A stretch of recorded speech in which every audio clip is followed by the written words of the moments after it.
আমি Ryan, software engineering শেষ করে ছোটখাটো একটা লোকাল সফটওয়্যার কোম্পানিতে কাজ করছি। প্রতিদিন অফিসে যাবার আগে আমায় কি ফেস করতে হয় জানেন? তুমি টিফিন কেন নাও নাই বলো তো? তোমাকে কতবার বলছি অফিসে গেলে সাথে করে টিফিনটা নিয়ে যাবা। না আমার কোনো কথাই তোমার শুনতে ইচ্ছা করে না, মাঝে মধ্যে লাগে আমি তোমার লাইফে এক্সিস্টই করি না। কোন দুনিয়ায় থাকো তুমি আল্লাহ জানে। কাল থেকে নিয়ে যাব। কালকে মানে আজকে কেন নাও নাই? কি এমন ভুল করে ফেলছি? এখন কি এটার জন্য আমি জেলে যাব নাকি? এইভাবে কেন বলতেছো? আমি তো তোমার ভালোর জন্যই বলি। আচ্ছা ঠিক আছে, সরি। আচ্ছা আজকে সকালে কি হয়েছে জানো? আজকে তো আমি বাসায় সবাইকে নাস্তা করে খাওয়াইছি, সবাই বলছে অনেক মজা হয়েছে। আমার অফিসে লেট হয়ে যাচ্ছে, প্রতিদিন অফিসে লেট হয়ে যায় আর আমার স্যালারি কাটতে থাকে। তোমার সাথে পরে কথা হবে। কিছু বলবে? তুমি চেনো আমাকে? পরিচয় না দিলে কিভাবে চিনব? আমি রায়ান। অত্রিতা। তোমাকে আমার কেন যেন খুব চেনা চেনা লাগছে। হতে পারে, জানি না। তুমি কি এখানে কারোর জন্য অপেক্ষা করছো? না তো, কেন? এমনি। তুমি কারোর জন্য অপেক্ষা করছো? এতদিন করছিলাম, কিন্তু এখন আর করছি না। কেন? এমনি। এমনি ছাড়া কি আর কিছু বলতে জানো? Can we like be friends? আমরা তো ফ্রেন্ডসই। কখন থেকে? যখন থেকে আমাদের দেখা হলো তখন থেকে। আচ্ছা তাহলে আমরা এখন কি নিয়ে কথা বলবো? কথা বলতে চাইলে তুমি এক ফোঁটা জল নিয়েও এক সমুদ্র কথা বলতে পারো। ঠিক বুঝলাম না। আমি তোমাকে ফ্রেন্ড রিকোয়েস্ট পাঠিয়েছি। আচ্ছা আমি তাহলে বাসায় গিয়ে তোমাকে টেক্সট করবো, কেমন? তোমার ইচ্ছা। আচ্ছা। কিরে কি অবস্থা? এই তো ভাই, চলে যাচ্ছে সময়। বিয়ে শাদী করছিস নাকি? আরে না রে ভাই, মাত্র 2 মাস তো হইলো জবে জয়েন করলাম। কত স্যালারি কত? ওই 20 আর কি। আরে ভাই কি করতেছিস লাইফে?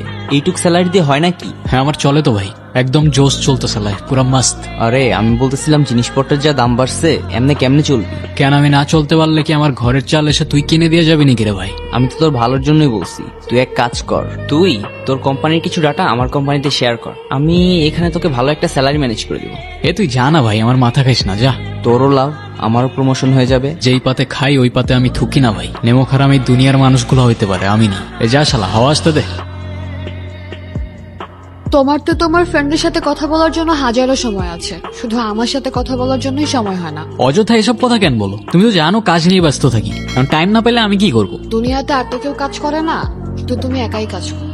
এই জন্যই তোমার সাথে কথা বলতে বিরক্ত লাগে। কথায় কথায় আরেকজনের সাথে কম্পেয়ার করে দিবা। ও আচ্ছা, এখন আমার সাথে কথা বলতে বিরক্ত লাগে তোমার?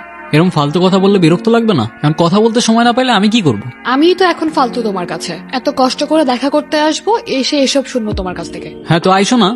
আসতে বলছি আমি প্রতিদিন। ছেলে সফটওয়্যার ইঞ্জিনিয়ার, বিয়ে করে ফেলবা। প্রতিদিন দেখা করা লাগবে, একসাথে ঘোরা লাগবে, ন্যাকামো করা লাগবে। এত কিছু কেন করা লাগবে? আমি কি জোর করছি তোমাকে? আর ন্যাকামো করে কান্না না করে বাসায় যাও। প্রতিদিন এক কাজে এরা কাহিনী। হ্যাঁ কফি। আমি কফি খাই না। শিট, আগে বলতা চা নিয়ে আসতাম। কথা ঘোরাচ্ছ কেন? আগে বলো, মেয়েটা কে ছিল? ওর নাম আয়রা। ওকে আমি ভালোবাসতাম, কিন্তু এখন আর বাসি না। কিন্তু কেন? মেয়েটা তো অনেক সুন্দর। কিন্তু আমার কেন যেন এখন আর ওকে ভালো লাগে না। আমার কেন যেন ওকে পারফেক্ট লাগে না। মনে হয় আমি আরো বেটার কাউকে ডিজার্ভ করি। বেটার বলতে? বেটার বলতে আর একটু সুন্দর কাউকে, আর একটু পারফেক্ট কাউকে। তোমার আমার সাথে কথা বলতে ভালো লাগে? হ্যাঁ, তোমার সাথে কথা বলতে কেন ভালো লাগবে না? আর আমার সাথে কথা বলতে কেন ভালো লাগবে? কারণ আমার চোখে তুমি পারফেক্ট। তাই? সত্যি? হ্যাঁ। তাহলে তুমি ওকে ডিরেক্টলি কেন বলতেছো না তোমার ওকে আর ভালো লাগে না? বল দিলেই তো হয়। কারণ আমি ওকে কষ্টও দিতে চাই না। তুমি চাওটা কি? জানি না। জানি না ছাড়া আর কিছু জানো? সেটাও জানি না। তোমাকে আমি কতগুলা কল দিছি, তুমি কল কেন ধরতেছো না? হ্যাঁ তো আমিও তো কল কেটে দিলাম কতবার। আমি ঘুমাবো, কেন বুঝতেছো না? সারাদিন একটা টেক্সট করবা না, রাতে কল দিবা না, আমাদের কথাটা কখন হবে বলবে একটু আমাকে। এটা তোমাকে না বারবার আজকে বললাম, তুমি সেম জিনিসগুলো আবার স্টার্ট করলা। হ্যাঁ তো আমি কি করবো, আমাকে একটু বলবা? আমার মাথায় তো সারাদিন এগুলো চলতে থাকে না। হ্যাঁ তো তোমার মাথার মধ্যে চললে মাথার থেকে বের করে একটু শান্তিতে ঘুমাও, আর আমারও ঘুমাইতে দাও। আমার আর কাজ নাই, সারাদিন কাজ করবো আর বাসায় এসে সব চিল্লা চিল্লি শুনবো আমি। আমার ভয়েস শুনে তোমার এটা চিল্লানো লাগতেছে? এরা দেখো প্লিজ, এখন তুমি সিন ক্রিয়েট করো না এসব। আমার একটু ঘুমাইতে দাও, আমার সকালে উঠতে হবে। কিরে মা? কিছু হয়নি মা, এমনি। আমাকে কিছু না বললেও আমি কিন্তু সব বুঝি। মেয়ের বয়স বাড়লেই মা আর মেয়ের দুজন বন্ধু হয়ে যায়। কি যেন নাম ওই ছেলেটার? রায়ান। ওই ছেলেটার সাথে কিছু হয়েছে? হঠাৎ করেই বারবার কেমন যেন চেঞ্জ হয়ে যায়। মাঝে মধ্যে মনে হয় আমি যাকে চিনি আসলে এটা ও না, অন্য কেউ। মিসবিহেভ করে আমার সাথে। আচ্ছা মা, আমি কি দেখতে সুন্দর না? আমার মেয়ের মতো আরেকটি মেয়ে আছে নাকি? তাহলে মা সবই তো ঠিক ছিল, ও আমাকে অ্যাভয়েড কেন করে? কথা পর্যন্ত বলতে চায় না আমার সাথে। এখনো সময় আছে, ডিসিশন নে। ভালোবাসা বারবার আসে, বিয়েটা কিন্তু একবারই হয়। এভাবে সারা রাতকে টর্চার করে আয়রা? আর টর্চার করব না তোমাকে।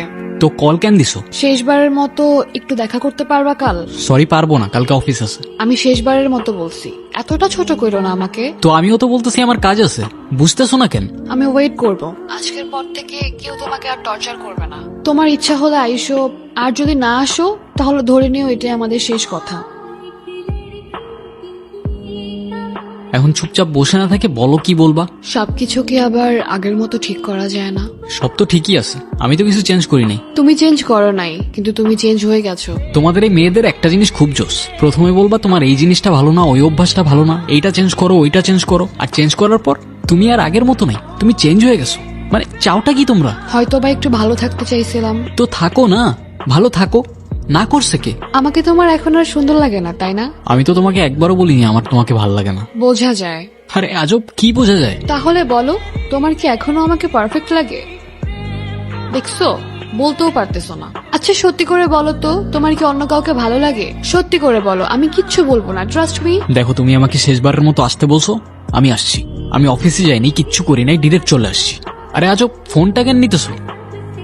অদ্রিতাকে, আইডিটা কার? তুমি আমাকে নিজেই বলতে পারতা। বলার কি আছে, ও আমার ফ্রেন্ড। ফ্রেন্ডের সাথে এত কথা, আর আমার সাথে কথা বলারই সময় নাই, বোঝাও আমাকে। বোঝানোর কি আছে এখানে? নিজেই বলতো আমাকে, এতটা খারাপ লাগতো না। কখনো জোর করছি আমি তোমাকে কোনো ব্যাপারে? তুমি নিজেই বলতা তোমার আমাকে ভাল লাগে না, সুন্দর লাগে না, পারফেক্ট লাগে না, আমি চলে যাইতাম। কাজটা তুমি ঠিক করো নাই রায়ান। তোমার সাথে কেনই বা কথা বলতেছি আমি? মন খারাপ? কি হয়েছে? মাঝে মাঝে লাইফে এমন কিছু মোমেন্ট আসে না, যখন তুমি জাস্ট আর বুঝতে পারো না তোমার সাথে কি হচ্ছে। তো সেই মোমেন্টে দাঁড়িয়ে আমাদের কি করা উচিত? খুঁজে পাচ্ছি না। কি ফিল করতেছো আমায় বলো। আমাদের থেকে কোনো কিছু হারানোর আগে মেবি আমরা সেই জিনিসের ভ্যালু বুঝতে পারি না, তাই না? হয়তো। আমি মেবি আয়রাকে খুব বেশি মিস করতেছি। তো কল দাও ওকে। আমি মেবি আমার লাইফের সবচেয়ে ভ্যালুয়েবল কাউকে হারাই ফেলতেছি। আয়রা, আমার সাথে শেষবারের মতো একবার দেখা করতে পারবা? একবার প্লিজ। আমি কিছু বললে বিশ্বাস করবা তুমি? করবো, বলো। আমি প্রমিস করতেছি তোমাকে, আমি ওর সাথে আর কখনো কথা বলবো না। আমাকে শেষ একটাবার চান্স দাও। পারফেক্টের কোনো স্পেসিফিক ডেফিনেশন হয় না, আমার জন্য তুমিই পারফেক্ট। আমি অদ্রিতার সাথে আর কখনো কথা বলবো না। আমি খুব ভালো করেই জানি তুমি ওর সাথে আর কথা বলবা না। ঠিক বুঝলাম না। কিছুদিন বাসায় একা থাকতে থাকতে মেন্টালি সিক হয়ে যাচ্ছিলাম। মা বারবার জোর করতেছিল একটা সাইকিয়াট্রিস্টের কাছে যেতে। প্রথমে যেতে চাইনি, বারবার জোর করায় চলে যাই। আর যে সাইকিয়াট্রিস্টের কাছে যাই, ও আমার কলেজের ফ্রেন্ড বিকি। আন্টি কল করে বলেছিলেন তোমার কথা। আমি তো আসতেই চাইনি, মা বারবার জোর করায় ভাবলাম। না না, এসে একদম ঠিক করেছো। হেজিটেশন ফিল না করে বলো তোমার লাইফে কি চলছে। বেসিক্যালি আমি একটা ছেলেকে ভালোবাসতাম, বিয়ের কথাও চলছিল, কিন্তু হঠাৎ করে ও কেমন যেন চেঞ্জ হয়ে যায়। একটা মেয়ের সাথে কথা বলা শুরু করে, পুরো ক্যারেক্টারটাই চেঞ্জ হয়ে যায়। আর ছেলেটার নাম রায়ান, তাই তো? তুমি কি করে জানলে? এইটুকু স্টাডি তো আমরাও রাখি ম্যাডাম, কিন্তু তোমার সিট বেল্ট বেঁধে নাও, কারণ আমি এখন তোমাকে যেটা বলতে যাচ্ছি তুমি হয়তো সেটা শোনার জন্য রেডি না। আমি ঠিক বুঝতে পারলাম না তোমার কথা। রায়ান গত 3 বছর ধরে আমার পেশেন্ট। রায়ানের ডিসোসিয়েটিভ ডিসঅর্ডার আছে, নিজে নিজে ইমাজিনারি ফ্রেন্ড বানায়, মানে কাল্পনিক ক্যারেক্টার, যেগুলো বাস্তবের সাথে কোনো কানেকশন নেই। কি বলতেছো তুমি? তুমি ওর রিয়েল লাইফ থেকে দূরে সরতে শুরু করলে ও নিজেও সবকিছু ছেড়ে তোমাকে খুঁজতে শুরু করবে। অদ্রিতা সত্যি আমার ফ্রেন্ড, আমাদের মাঝে মধ্যেই দেখা হতো, কথাও হতো। তাহলে ওর একটা ফটো দেখাও আমাকে। ওর কোনো ফটো তো আমার কাছে নাই। ওর কোনো ছবি তোমার কাছে নাই, কারণ ওর কোনো অস্তিত্ব এই দুনিয়াতে নাই। অদ্রিতার কিছুই না, শুধুমাত্র তোমার ভ্রম। এখনো অদ্রিতাকে নিয়েই পড়ে থাকবা, যার কোনো অস্তিত্বই নাই। হুম, এখন আর সুন্দর লাগে না আমাকে? লাগে তো। অদ্রিতার ভূত মাথা থেকে নামলে এবার চলো। কোথায়? বাবা মার কাছে। অনেক কষ্টে ম্যানেজ করছি, চলো এখন।